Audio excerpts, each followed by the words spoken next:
What's up, everybody? Welcome back to this week's edition of the On Purpose podcast, where it's our job, it's our mission to show up and inspire, motivate, get you reflecting, thinking, challenging yourself a little bit to get more out of this life, to get more out of this journey, to get more out of your days and your moments.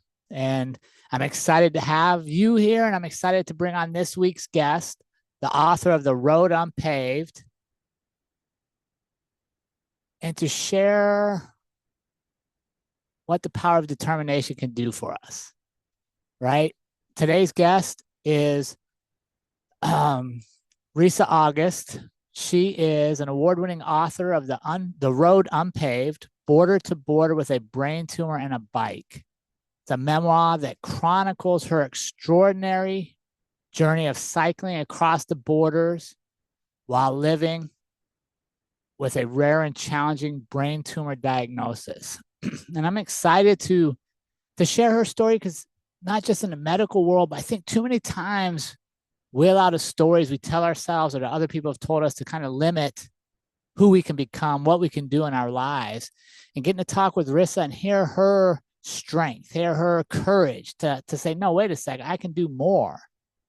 I hope gets all of us challenging that. It gets us all thinking about, man, did we make the most of today? Are we doing what we're supposed to do today that our future selves will be thankful for? So before we get to this interview, do me a favor, get over to your favorite podcast app, get on your social media, go over to YouTube, like, subscribe, share, and help us reach our goal of becoming the most impactful podcast in the world.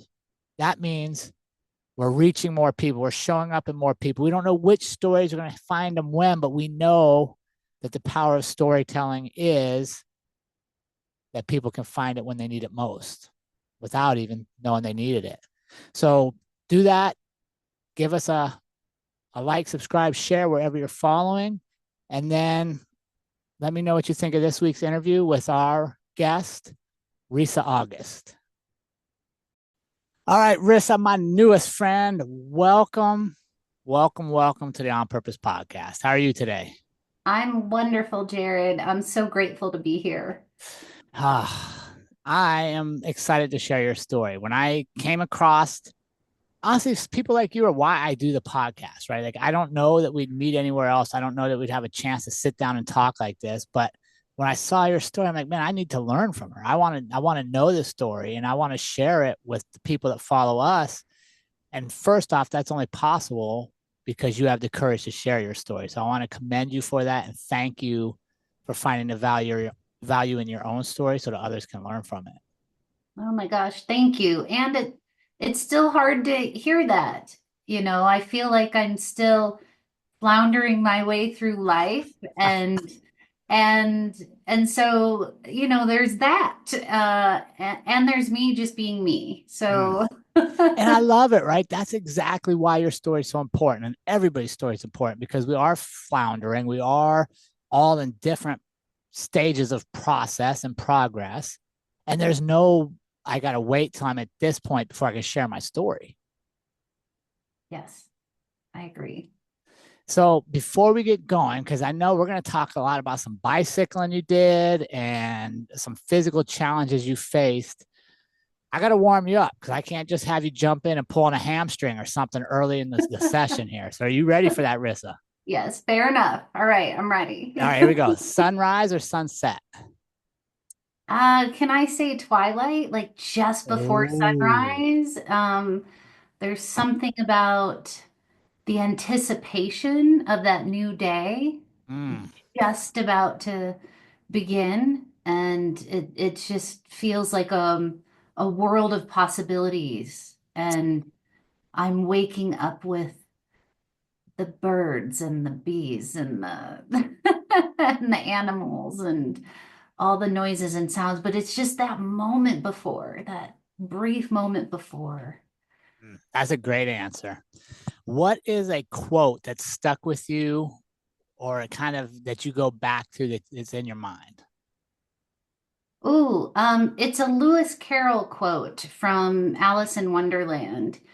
And I know I'm gonna botch this, but it's something like I can't go back to yesterday because I wasn't the same person that I am today, Oh, nice. or I'm not the same person that I am today, or something. So, and that just speaks to our continued evolution. Uh, so, That's good. Yeah, I think one of the challenges is that we face as people is making sure that our today wasn't the same as yesterday, like taking ownership of challenging our today to be different. mhm. Are you a music person? I love music. All right. What song is stuck in your head or on repeat right now?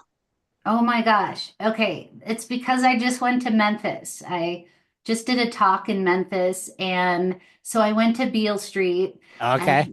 and Graceland. And so I think it's Mark Cohen. Walking in Memphis. Yes. Such a good song. It's such a good song. And his voice is so rich and Yeah. wonderful. Did you sing it out loud? Oh, yes.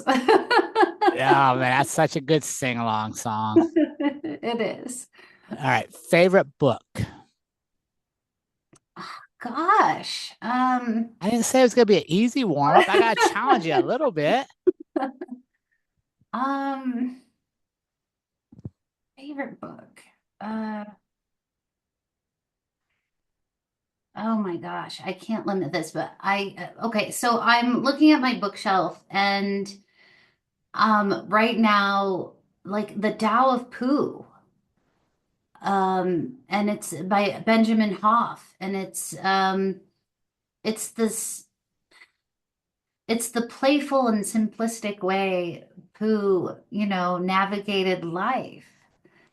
And so it's actually a very depthful book and story. And so that's one of my favorites. And that's kind of a place I'm striving to be in right now is to take life less seriously and to be more playful. Mm. Yeah, I think we'd find a lot more joy in our days if we were playful like we were when we were kids. Yes. All right, one more warm up question for you, Rissa. You get to have dinner with one person. Who are you Oh, having dinner with, and what do you want to ask them? boom, Bob Dylan. Whoa, you didn't even hesitate. Bob Dylan. What are you asking Bob? Oh my gosh. Um, yeah, I know a lot. I've read his book Chronicles, so I know a little bit about the his, mindset, but I probably would ask him what drives you. Hmm, Yeah, that's what comes to mind. I love it. I love it. You feeling warmed up, my friend? I hope so. Yes. Yeah, we're ready. All right, Rissa. What brought you to my attention was your book, The Road Unpaved, Border to Border with a Brain Tumor and a Bike. Let's talk about what led to that, right? Take me back to the beginning when you find out your diagnosis and what were the emotions like that walked you through that? Yes, there was a lot at play here because there was this, I call it my pre-diagnosis Risa and my post-diagnosis Risa. And um, I'll just paint a little picture of who I was pre-diagnosis. Very rigid, very set in my ways, um, probably narrow-minded, judgmental, um, and a planner. I had my whole Mm-hmm. life planned out. So this diagnosis felt like an inconvenience. I I had I had a lot of overachieving to get done. So um and perfectionism. Right. I can laugh at it now because it sounds so ridiculous, but yeah, so it was surreal, like, but it was also validating. Um, I had 7 years leading up to diagnosis. I noticed changes in my body, and I was a super athlete. I was Okay. an Ironman athlete, and anything intense and obnoxious, mountaineer. And yeah, so I CrossFit, all those things. And so, but I noticed about 7 years prior to diagnosis, there were a lot of changes happening in my body that I couldn't explain, and my doctors kept dismissing me. And so fast forward to the diagnosis, I was like, I knew something was wrong. Yeah. I wish it didn't take so long to get diagnosed, but now it was like, okay, let's just get this over with. Let's like, what do I have to do so I could get back to my life? And you were diagnosed with a brain tumor, right? Yeah, so thank you. Yes. So I was diagnosed with a tumor at the base of my brain. It was very large because it had been growing for most likely decades, like 15 to Wow. 20 years. So, and it came with a life-altering disease, something that essentially destroys your body over time. And it's called acromegaly. And for those of you who um, know Andre the Giant or Tony Oh, Robbins, yeah. but not all acromegaly patients uh, have the same, and it doesn't have the same impact on everyone. So not everyone looks like Andre the Giant Right. or Tony Robbins or experiences the same symptoms. So how old were you when you get this diagnosis? Um, Early 40s, Okay. which is pretty average for people who get diagnosed with this disease. It's usually comes around middle age.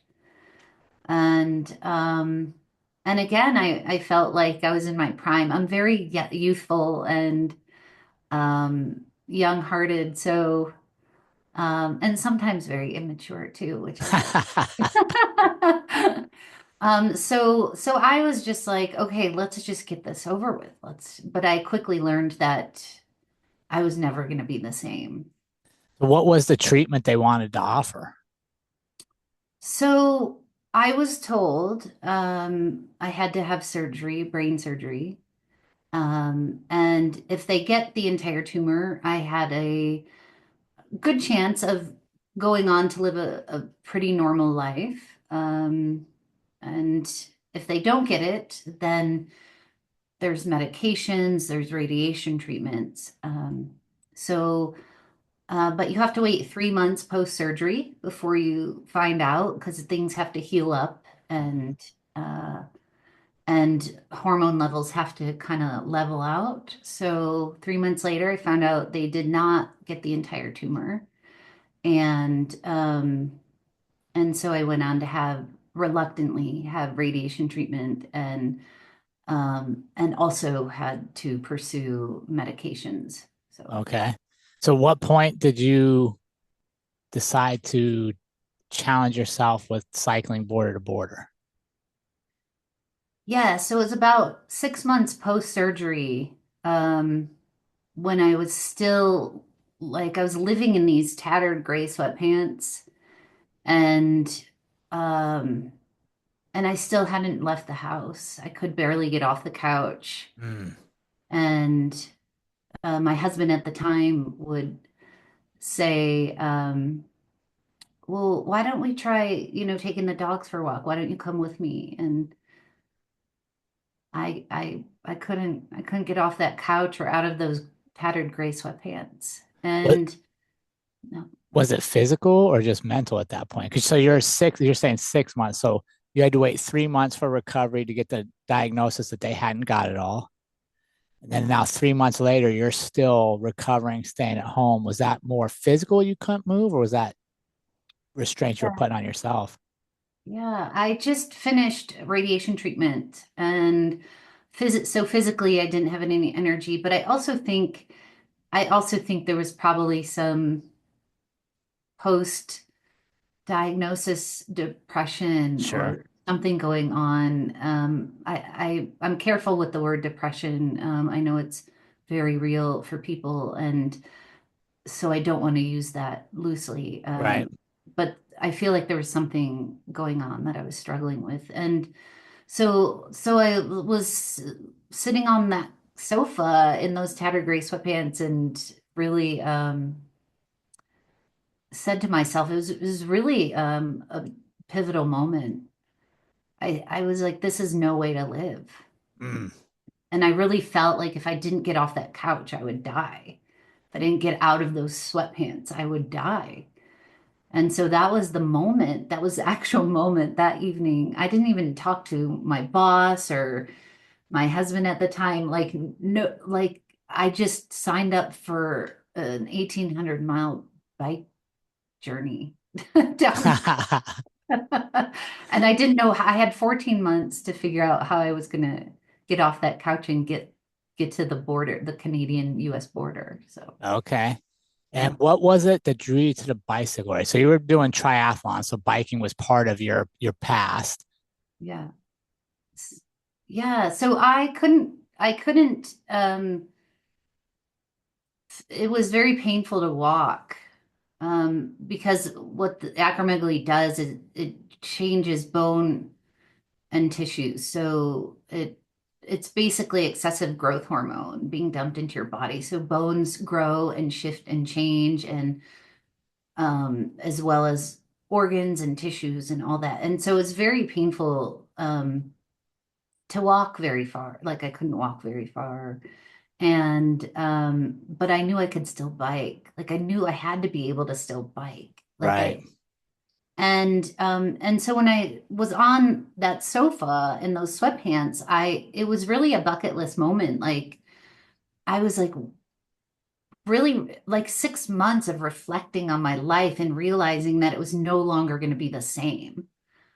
I started looking at all the things I had on this list that I haven't done yet. And I started thinking about like, what have I been waiting for? Like what, Mm. why haven't I been doing all the things I wanted to do? And so I always wanted to ride coast to coast, but then I found the Pacific bicycle route, the Pacific Coast bicycle route, and I was like, oh my gosh, that's the one. Yeah, I love it. And I love that you asked yourself, what am I waiting for? Instead of just telling yourself it's too difficult or I can't do things. Yeah. Oh yeah. I wasn't gonna I just didn't want anything or anyone else to dictate how I moved forward in my life. And I had a lot of people coming at me, doctors and friends and family saying, "Oh, doctors saying you shouldn't do that anymore. You shouldn't work out or um go far distances." And there were some complications with my surgery as well. And so I deal with sodium level stuff. So there was just all these people telling me what I should do. And I was like, wait a minute, don't I get to decide that? Isn't Mm. that my choice? And so that was the moment my life became my choice. Yeah, and how empowering was that for you when you put that big goal that maybe seemed hard or impossible to others, but you're like, no, I can make myself get there. How empowering was that to you?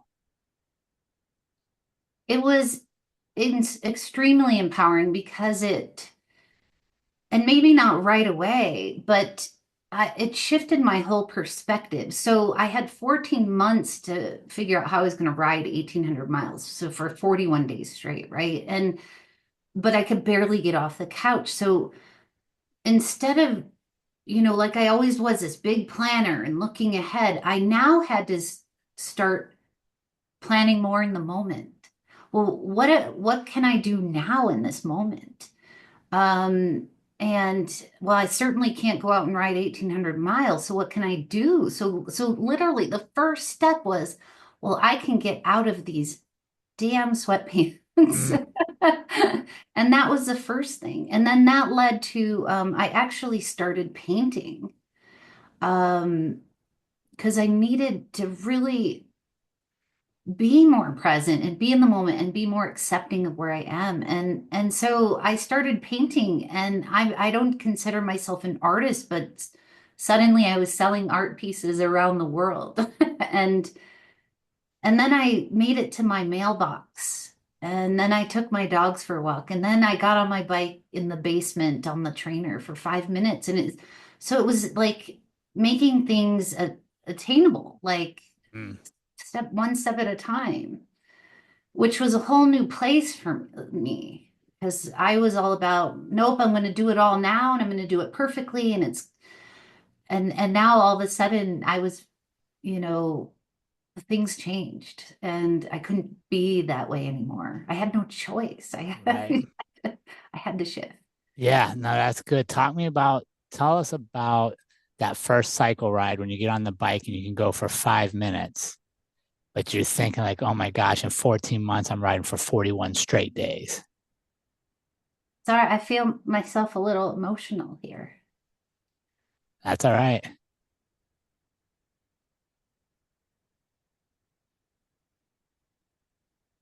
Yeah, well, I remember videoing being on my bike in the basement with my bike computer and going 5 minutes and how proud I felt Yeah. of like it was almost more of not proud of what my body could do, but proud that like I shifted my mindset to get there. Uh, Yeah, that's amazing. And like you said, I think that's such a powerful point, Rissa, is making things small and attainable instead of just it has to be this big thing right now, which isn't how a lot of our life goes, right? Like it's the moments that are truly important. And the moments we create momentum build us to bigger events. But too many times we get paralyzed by the enormousness of the big thing. yeah. So you got that satisfaction. So you go 5 minutes. And then what do you tell yourself? What's going through your head when that one finishes? Yeah, so I eventually worked my way up to 20 minutes. And that took weeks and weeks. That wasn't an overnight thing either. But I remember I was itching to get outside.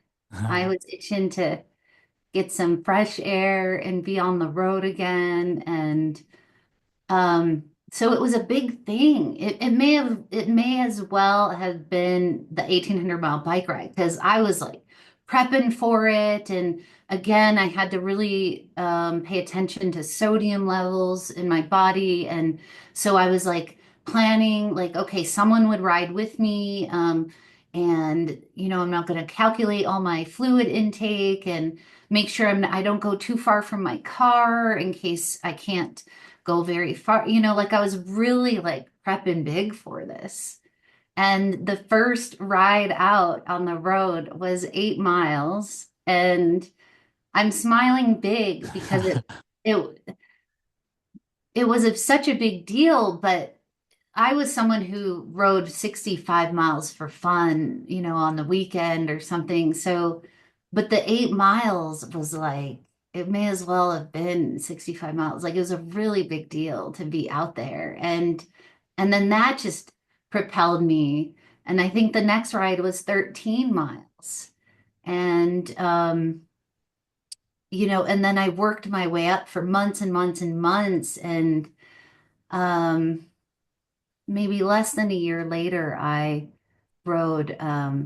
did my first post-surgery 100 miles or century ride and in Moab, Utah. And that was another powerful moment. So, What was it that you learned about yourself? What was your takeaway there in the struggle to regain who you wanted to be? yes. Oh gosh, that's a great question because it really was a battle. It was this internal battle because not just my physical body didn't change. I mean, you put yourself through brain surgery and radiation treatment. My cognition, memory, all that changed as well. Um, and I was extremely detailed person. I had my own wedding and event planning company. I was known for my organizational skills and attention to detail, and I didn't forget anything. Um, I was one of those annoying people that rarely ever made a mistake. Um, yeah, so I, that was my identity for so long. I didn't know how to be anyone else. Um, and so it was a big learning curve, and there was a lot of grief in the letting go of old parts of yourself and who you always believed yourself to be. But I quickly learned that I was so much more than that. And I was actually way more fun, way more vibrant, way more open, um, way more magical. So, And uh, yeah. when you're saying that, Riss, I'm just the image I had in my head was the caterpillar becoming the butterfly again, Mhm.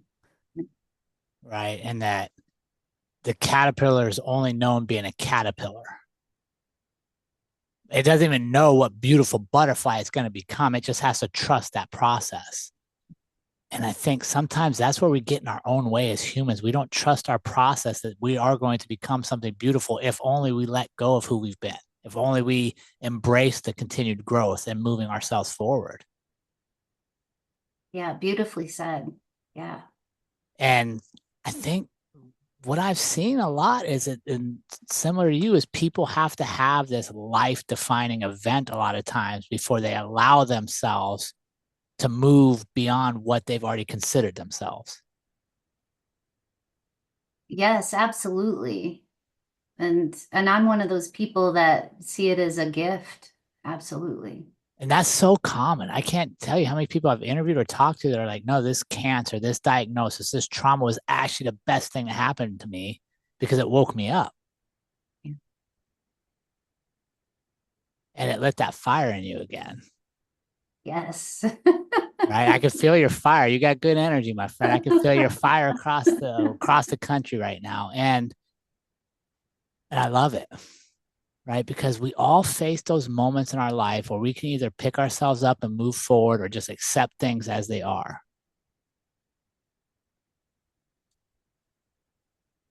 But what do we become if we don't challenge ourselves? I I wasn't willing to find that out. I had to me, I had no choice. I wanted to live. Mm. And And yeah, so you get that first 100 miler under you, and now you know it's possible, right? Now there's doubt. Are you doubt free at that point? Wait, I can do this ride. It's just a matter of what am I going to do along the ride? no, I wasn't doubt free at all. There's a difference doing a long ride in one day, and then you get to go home and just recuperate and re-energize and recover. This was, you know, 41 days of riding. I think there were four rest days built in. And but I'd be riding like 10, 11, 12 days in a row, 55 to 75 miles a day. And I was in a body that felt foreign to me. Not only because, my physical strength and ability and endurance changed, but also um, I was more spacey. Mm, I had to deal with very complex medications. Um, I had to worry about my sodium levels.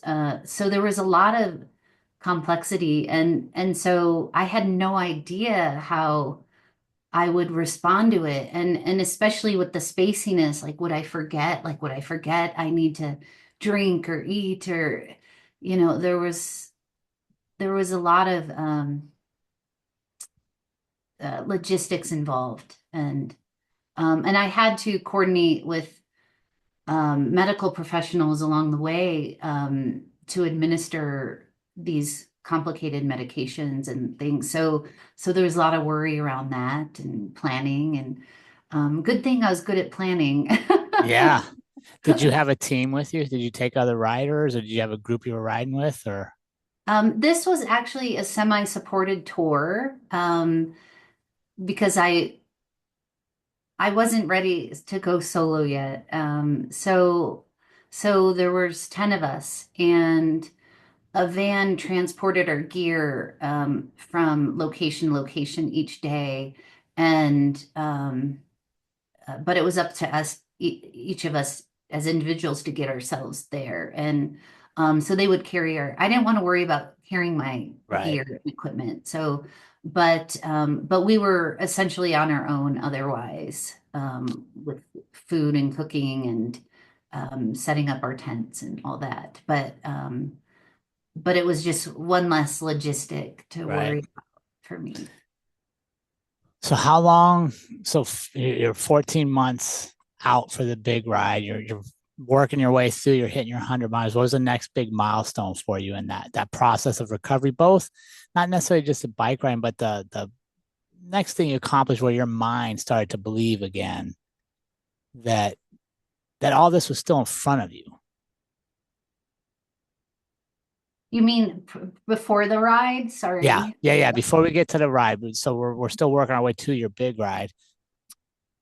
Yes. Well, I mean, I started strength training again in the gym, which changed also significantly. I mean, I went from back squatting 210 to like, I don't know, 45 pounds. Yeah. Um, but I noticed that it was just a slow progression of my mindset shifting and being kinder to myself. I mean, I even named my tumor Bubba, but it was a strategy to like, well, how would I talk to myself? Mm-hmm. Like, because I was cursing the heck out of him before. But wait a minute, if I want to heal, shouldn't I be talking to myself nicer, Mm. kinder? And um, the journey continues, so I think that's all still in process. Um, but again, it was about reflecting on my life and, connections a top value. So maybe my next milestone was connecting with and not taking relationships and friendships and all that for granted and becoming a better human and being more compassionate and being more patient and kinder and so it was just this beautiful unfolding that continues to unfold. Yeah, as we all should, right? We should all be unfolding every day because each day is a chance to be a new person for us and grow. Yes. And I love what you said there, naming your tumor and giving yourself grace because you couldn't lift what you used to lift, but whatever you lift today is better for you than nothing. Yeah. Yeah. And you gave yourself permission to start back there knowing you could progress again and not just staying in comparison. Well, if I can't do what I used to do, I shouldn't do anything, which is such a slippery slope to that we can fall into in life. Yes. Yeah. So you finally get to the big ride. So talk us through the emotions of 14 months later. Here you are battling back and you're ready to go border to border. Oh, yeah. I was just like, what am I doing? What am I doing here? uh, Uh, um, yeah, it presented its challenges. One, I I went into it intending it to be a solo healing journey. So, thankfully, I've studied a lot about different temperaments with people. But man, you know, being in a group setting, I was like, oh my gosh, what am I doing here with all these idiots? Like like that old Rissa was popping up of like, Oh, and nice. um, and just feeling annoyed by that, and then um, like the challenges of, yeah, like not knowing what to expect and sleeping on the ground. I loved camping, but everything just felt uncomfortable and inconvenient. So I was just like, what did I do? Yeah. And why do you think the old you crept in at that moment you worked so hard to recreate yourself for? I think the old Rissa was all about survival. And I think I was defaulting to that survival mode of, okay, I just been telling everyone I'm going to do this. I just got to do it. And it's going to be on my terms. I'm going to do it my way. That rigidity was setting in again. Um, but that soon changed. Yeah, before we get to the change, I want to hear the change, but I wanted to throw this out to you. Do you think that happened because that is our comfort? Because if you act this certain way, there's a certain result. Like you will get through the race. Like you've done it before, you've done hard things in your life. And if I put up these barriers right now, I know I'll get through it. Oh But my, I won't learn as much.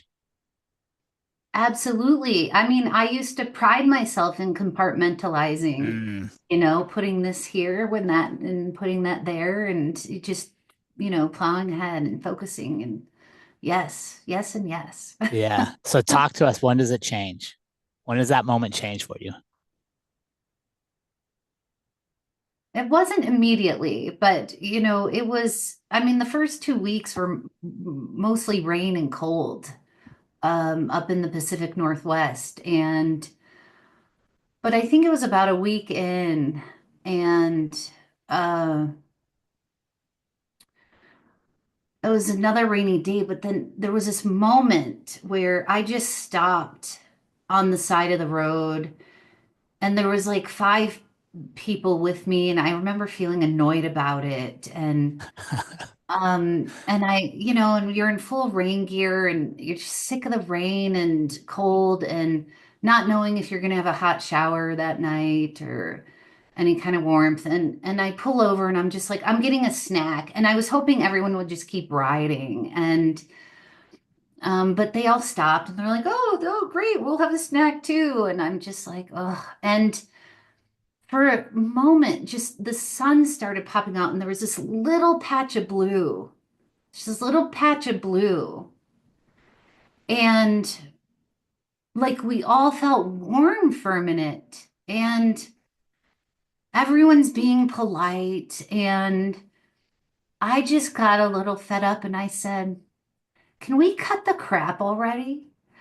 This has, can we just like start swearing? This has flippin' sucked. And I didn't say flippin'. I didn't say I said the F bomb and I just said, let's face it, like the reality is like this isn't like a nice joyful ride in the sunshine and it has effing sucked.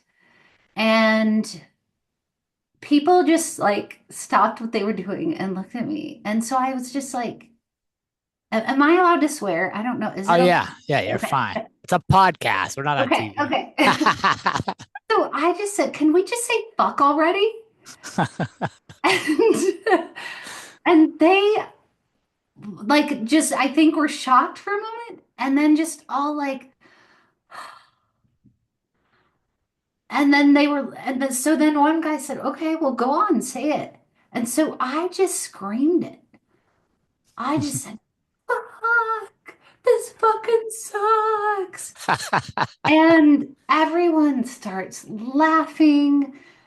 Everything just lightens up. And so for the rest of the trip, like I got people swearing anytime we had to climb another hill, I'd be like, what the fuck is this bullshit? Why do we? But I did it because it got people laughing. And things started shifting from there. And yeah, I wanted to cut the phony, like it wasn't fun. It wasn't fun riding in the rain and cold day after day, you know. Eventually we did get sunshine, but Then it was too hot and too sunny. I don't know that we ever had too hot of days. All right. But I think we timed it well. But man, those rainy, cold days sucked. What do you think about the fact you were just honest, right? In that moment, you're like, honest, let's quit putting up facades because other people, maybe expecting other people to do this, right? Other people expect us to say, this is great. No, it's shitty. It's not fun. I'm not having a good time. Like, let's get to it. What do you think that did for others? And what did it do for you seeing others lean into being authentic as well? Yes, well, gosh, I think it gave them and me permission to just be real.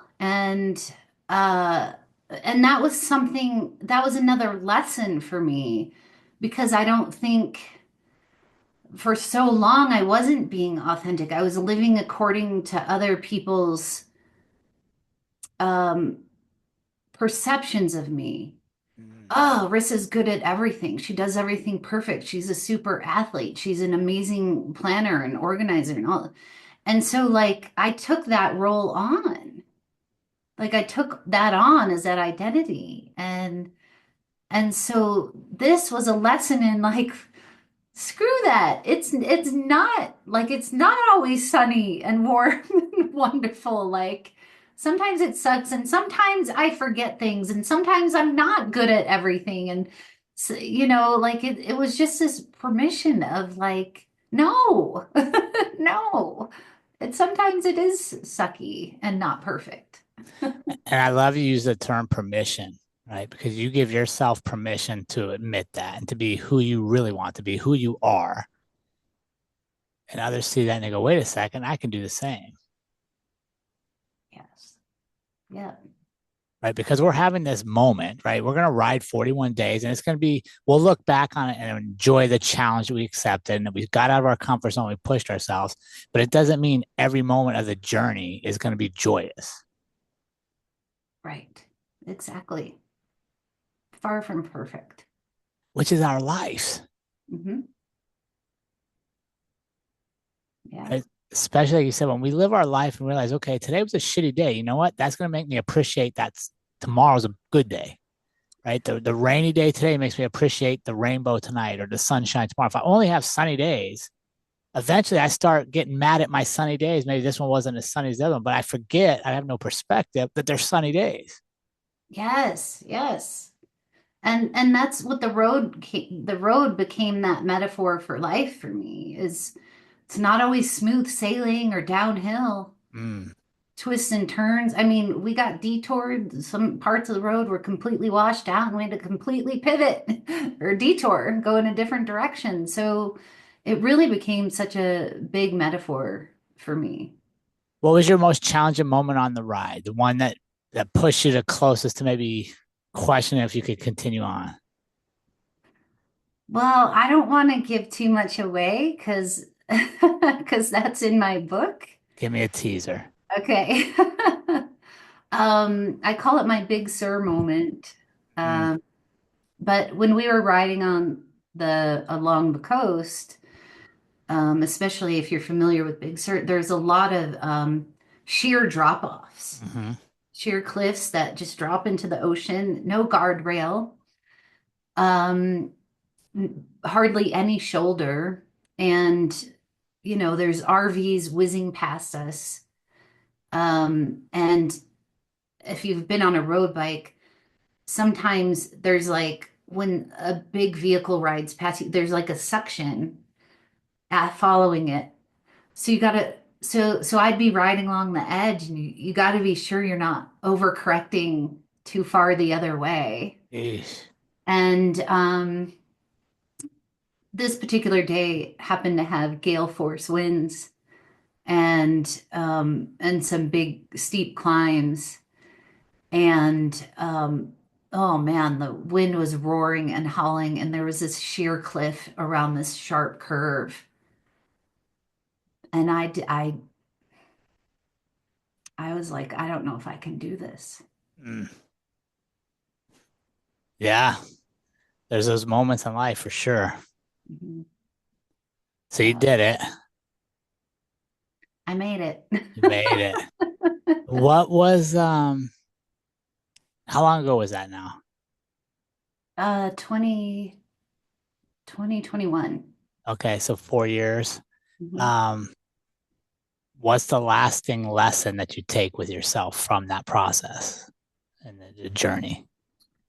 Yes, I think I thought I would go on this journey and I'd heal my soul and I'd have it all figured out by the end, by the time I got to the Mexican border, the US and Mexican border.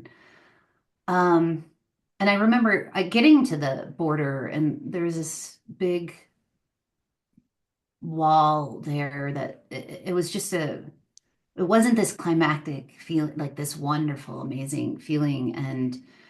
Um, and I realized that like, well, it's not all, life doesn't tie itself all up in a nice, pretty bow and you don't just heal and it's done. And like, I still had very hard things ahead of me to face. And, but, but I knew I had this renewed sense of, well, wait a minute, like, I can do it differently now. I have more tools and more knowledge, like more, um, a maybe capacity or capability Sure.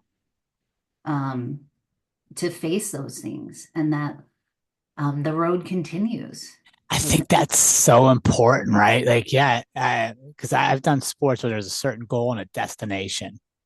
And I've had moments where I get there and I'm like, gosh, this doesn't feel like I thought it would. Like, I thought reaching this, it would feel so much different. And I get there, I'm almost like, oh, man, like, what do I do tomorrow now? I've reached this, right, which is a lot of the story of life as well, right? Life is not a destination, it's journeys, right? And what I remember is the process. And you remember like that big gale force wind and that sheer cliff.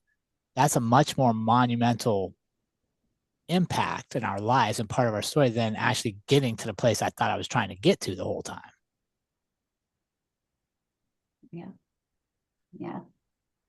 So when did you decide to write the book and share the story of your journey here?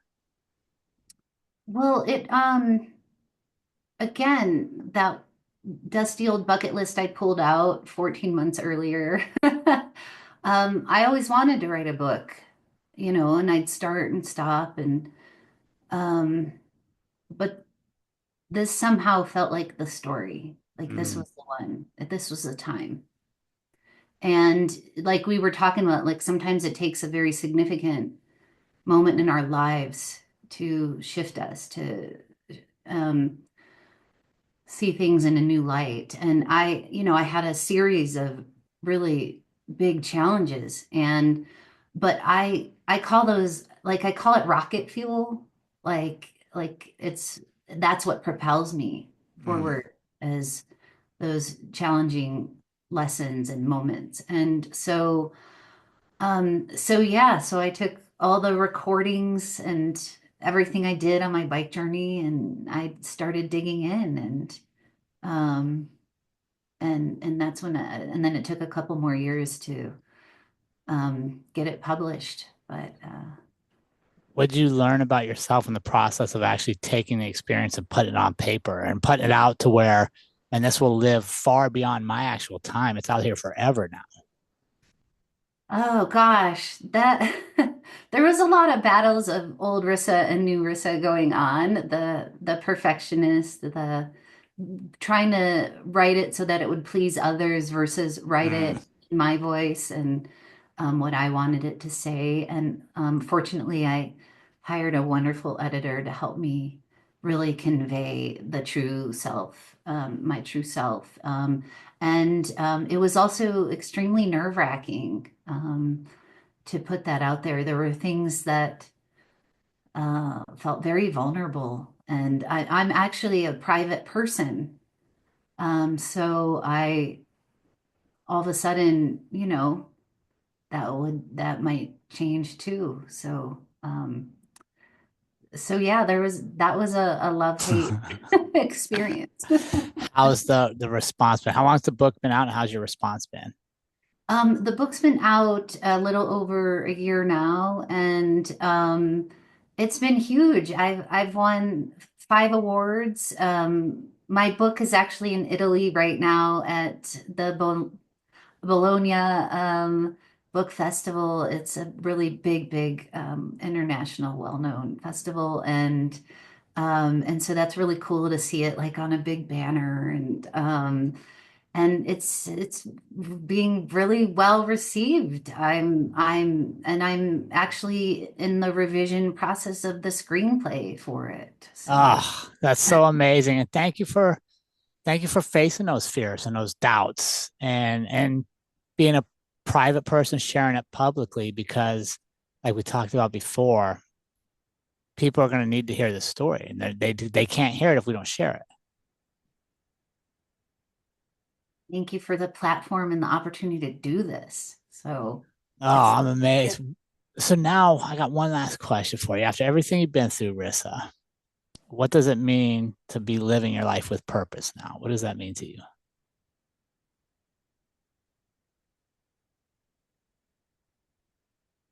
yeah, wow. I love this question. There's so much. I don't even know how to articulate it. Um, Living life with purpose for me means intentional connection. It means living my values. It means being authentic and kind and compassionate. It means doing all the things on that Mm. big bucket list that's like never ending. I keep adding to it. And I mean, there's so much. Life is, yeah, staying open to possibilities and not limiting myself. Oh, that's amazing. Rissa, where can our audience follow you? Where can they get the book? Where can they support you on your journeys? Thank you. Yes, you can learn a heck of a lot about me at risaaugust.com. It's Risa August, just like the month. And yeah, you can learn a lot And is the book for private person. and where's the book at? On Amazon, online, where you buying it Yeah, at? you can find it on Amazon or pretty much just about anywhere. But there's also links on my website where you can find it as well. Perfect. Rissa, thank you so much for what you're doing, for sharing your story, for being you, and for allowing us to share your story with our community today. Thank you, Jerrod. I appreciate connecting. Thanks so much.